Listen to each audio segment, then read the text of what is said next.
Yes, I am with ANU Engagement and Success Asia.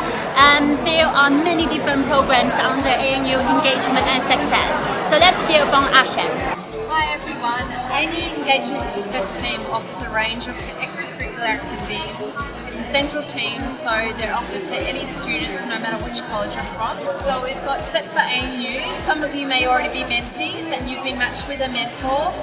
Some of our mentors are also in China, so you'll be corresponding with them. We've got ACUR, which is the National Undergraduate Research Conference happening in September. We've got Griffin Hall, so for students who are off campus but still want to be part of the residential experience, you can sign up through Griffin Hall, and it's never too late to sign up to be a member. Faces of ANU, which is where we interview students and the general community around campus, so you get to know their everyday stories and learn more about the community. Learning communities, which are student-run events.